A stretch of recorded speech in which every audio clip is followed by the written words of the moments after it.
Ho an'izay rehetra malala an'Andriamanitra sady voantso no masina, ho aminareo anie ny fahasoavana sy ny fiadanana avy amin'ilay Andriamanitra ray sy Jesosy Kristy tompontsika. Amen. Hivavaka isika ry havako. Andriamanitro, rainay be fitiavana sy be indrafo amin'ny alalan'i Jesosy Kristy zokinay ianao. Misaotra sy midera mankalaza anao zahay noho ny amin'ny fitantananao ny fiainanay ka nahatratra indray izao farany herinandro izao. Misaotra anao ny amin'ny fiainana andavanandronay, misaotra anao noho ny amin'ny asanay, misaotra anao noho ny amin'ny fanomponay, misaotra anao noho ny amin'ny lasanay rehetra. Fa ankehitriny dia feno fiderananao ny vavanay, ary indrindra misaotra anao manokana izahay noho ny amin'ny teninao izay zarainao maimaim-poana ho anay. Koa dia irinay indrindra ny fanahy masina hanazava izany aty anatinay tsiraray avy. Mitenena ary Tompo fa mihaino izay mpanomponao. Amin'ny anaran'i Jesosy Kristy zokinay. Amen. Mofonaina voalahatra ho antsika indray ry havana dia izay hitantsika eo amin'ny epistily voalohany soratan'i Paoly ho an'i Timoty toko 4, andininy 4 hatramin'ny 9:10. Timoty voalohany toko 4, ny andininy 4 hatramin'ny andininy 9:10. Vakina amin'ny anaran'ny Tompo manao hoe: fa ny zavatra rehetra nataon'Andriamanitra dia tsara avokoa, ka tsy misy tokony ho lavina, raha raisina amin'ny fisaorana, satria hamasiny ny tenin'Andriamanitra sy ny fivavahana izany. Raha manoro-hevitra ny rahalany amin'izany zavatra izany ianao, dia ho mpanompo tsara an'i Kristy Jesosy, tezaina amin'ny tenin'ny finoana sy ny fampianarana tsara izay efa narahinao, fa ny anganongano ratsy fanaomba-avy antitra dia lavo, ka mampiasa ny tenanao ho amin'ny toe-panaraka an'Andriamanitra. Fa mahasoa kely ihany ny fampiasana ny tena, fa ny toe-panaraka an'Andriamanitra no mahasoa amin'ny zavatra rehetra, ka manana ny teny fikasana ny amin'ny fiainana ankehitriny sy ny ho avy koa. Mahatoky izao teny izao, ka tokony ekena amin'ny fankasitrahana rehetra, fa izany no ikelezanay aina sy ezahanay satria izahay manantena an'Andriamanitra velona, izay mpamonjy ny olona rehetra, indrindra fa izay mino.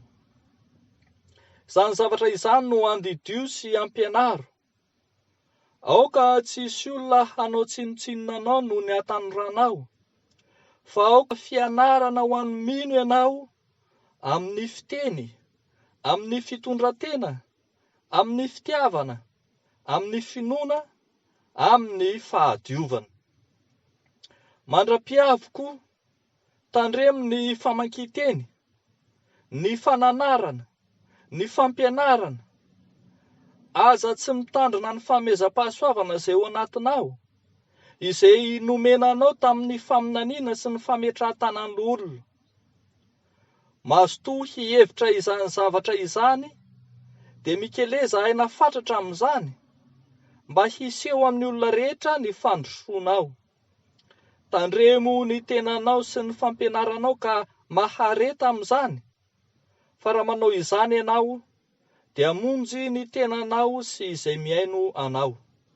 Ray masino, manamasinanay amin'ny fahamarinana, ny teninao no fahamarinana. Amen. Ry havana malala ao amin'ny Tompo, mbola ho ampitomboana ho aminareo ny fahasoavana avy amin'Andriamanitra ray sy Jesosy Kristy tompontsika. Amen. Nampalaza ny Timoty mihitsy ny fahazotoany nianatra ny tenin'Andriamanitra hatramin'izy fony voakely, ary mampahatsiaro izany fahazotoana mifandray sy mifanerasera amin'ny tenin'Andriamanitra izany no ataon'ny Paoly apôstôly ho an'ny Timoty ankehitriny raha nitondra fiangonana izy. Arak'izany dia mampahatsiaro ity tenin'Andriamanitra ity, mampahatsiaro Paoly an'ny Timoty izany any amin'ny finoana ny Mahazava-dehibe izany tenin'Andriamanitra sy ny fifaneraserana, ny fifandraisana amin'ny tenin'Andriamanitra izany. Eto dia farafahakeliny misy antony telo entina ilazana ny mahasarobidy ny tenin'Andriamanitra, mahasarobidy ny fifandraisana amin'ny tenin'Andriamanitra. Voalohany, ambara eto fa ny tenin'Andriamanitra no maneho ny fahatsarany asan'Andriamanitra. Ny tenin'Andriamanitra no maneho ny fahatsarany ny asan'Andriamanitra. Eo amin'ny andininy fahaefatra sy ny fahadimy dia ambara fa ny zavatra rehetra nataon'Andriamanitra dia tsara avokoa, ary hamasin'ny tenin'Andriamanitra sy ny fivavahany izany. Te ilaza zany fa ny tenin'Andriamanitra no maneho, ny tenin'Andriamanitra no manambara, ny tenin'Andriamanitra no manamarina izany fahatsarany ny tenin'Andriamanitra, ny fahatsarany ny asan'Andriamanitra izany. Zany hoe zany, tsy Andriamanitra te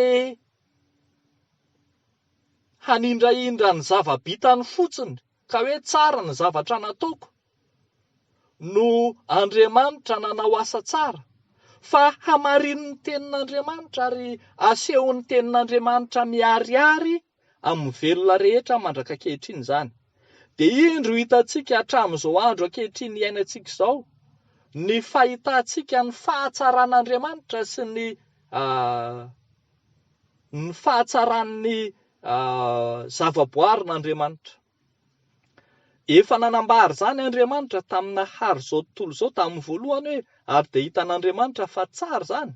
Fa iny mbola manamarina izany koa ny tenin'Andriamanitra. Zany hoe zany, tena mifono fahamarinana ny tenin'Andriamanitra, ka izay ambaran'ny tenin'Andriamanitra dia marina, izay ambaran'ny tenin'Andriamanitra dia tsara.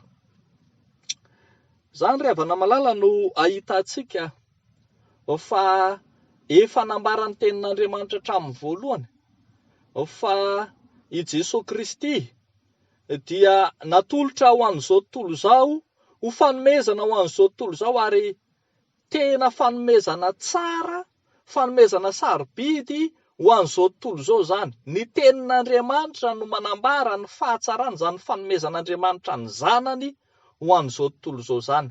Ka dia hitantsika fa tsy Andriamanitra fotsiny ny tsara, fa ny ataony koa dia tsara, ary dia hitantsika mipaka amintsika izany fahatsaran'Andriamanitra sy ny asany izany. Fa ny zavatra faharoa izay hitantsika dia hita fa sarobidy ny tenin'Andriamanitra, satria ny tenin'Andriamanitra dia miaro. Ny tenin'Andriamanitra dia miaro antsika. Eo amin'ny andininy fahaenina hatramin'ny andininy faharoambinifolo dia manasongadina fa mpiaro ny finoan'ny fiangonana, mpiaro ny finoana kristianina ny tenin'Andriamanitra. Zany hoe ao amin'ny tenin'Andriamanitra no hanovozantsika ny finoana marina, ao amin'ny tenin'Andriamanitra no hanovozantsika ny fampianaram-pinoana tena izy, ka tsy mihazakazaka makany amin'ny finoana sandoka na amin'ny fampianaran-diso, na hiazakazaka hanorina finoana amin'ny anganongano fanaombaviantra, arak'izay voalaza eto isika. Ny fianarana ny tenin'Andriamanitra no ahazoantsika mijoro, ka mahatonga antsika ho tafaharo na amin'ny finoana, na amin'ny fiteny, na amin'ny fitondrantena, na amin'ny fitiavana, na amin'ny fahadiovana. Arovan'ny tenin'Andriamanitra isika tsy ho tafalatsaka any amin'ny zavatra ratsy samihafa. Tena mpiaro ny fiangonana ny tenin'Andriamanitra. Raha ohatra zany atika dia hoe io tenin'Andriamanitra io no balizy ary fanona ho an'ny fiangonana. Io no izay no mahatonga antsika mampiorina ny fotom-pinoana kristianina ao amin'ny tenin'Andriamanitra. Noho izany, ambara fa ny tenin'Andriamanitra ihany no iorenan'ny fotom-pinoana sy ny fampianaram-pinoana ny fiangonana kristianina protestanta reforme. Ny fiangonana tsy mampiorina ny finoany amin'ny tantara, ny fiangonana tsy mampiorina ny finoany amin'ny lova-tsofina, ny fiangonana tsy mampiorina ny finoany amin'ny angano, na amin'ny traikefa, na amin'ny fahazarana, fa amin'ny tenin'Andriamanitra. Ilain'ny fiangonana ny tenin'Andriamanitra hiaro ny fiangonana tsy ho tafalatsaka amin'ny rembon'ny fampianaran-diso samihafa. Tena ilaina ny tenin'Andriamanitra ho fiarovana ny finoan'ny fiangonana. Fa ny zavatra fahatelo sady farana izay hitantsika eto ry havana dia izao: ny mahasarobidy ny tenin'Andriamanitra dia mampandroso. Eo amin'ny 7:12 hatramin'ny 9:12 farany dia hitantsika fa io tenin'Andriamanitra io no hianarantsika, io tenin'Andriamanitra io no tovozontsika, io tenin'Andriamanitra io no ankatoavintsika, satria mitondra antsika ho amin'ny fampandrosoana ny tenantsika, fampandrosoana ny fiangonana, fampandrosoana ny fiaramonina, fampandrosoana ny hafa rehetra manodidina atsika. Afaka tenenina izany fa tsy ampy fampandrosoana ny olona tsy ampy tenin'Andriamanitra, ary izay limpandrosoana dia tokony ho liana amin'ny tenin'Andriamanitra. Ny fahazotoantsika mikely aina sy manana faharetana amin'ny tenin'Andriamanitra no mitondra antsika ho any amin'ny fandrosoana marina, amin'ny fampandrosoana arak'izay ambaran'ny tenin'Andriamanitra ny hoe raha fatra-paniry ny zava-panahy dia izay hampandroso ny fiangonana no tadiavo indrindra. Ao anatin'ny tenin'Andriamanitra no misy ny fandrosoana na ny hikafarany amin'ny fandrosoana izay ilain'izao tontolo izao. Ao amin'ny tenin'Andriamanitra no mpitari-dalana antsika hitondra antsika ho amin'ny marina rehetra, mitondra antsika ho amin'ny ilain'ny manaraka ny vanim-potoana ankehitriny sy ny vanim-potoana izay manaraka toetrandro. Ao amin'ny tenin'Andriamanitra, tsy araka izay ambaran'ny olona hoe efa tamin'ny andron'ny dadabe zany na efa lany andro rany. Tsia, ny tenin'Andriamanitra dia tenin'Andriamanitra manaraka toetrandro, manaraka zava-misy, maharaka ny vanim-potoana rehetra, satria ny Andriamanitra ny Baiboly dia Andriamanitra tompon'ny fotoana rehetra hatramin'ny lasa indrindra sy ankehitriny ary ny ho avy rehetra. Noho izany, ny tenin'Andriamanitra izay ambaran'ny Baiboly dia tenin'Andriamanitra sahaza sy mendrika ny vanim-potoana rehetra izay misy eo amin'izao tontolo izao.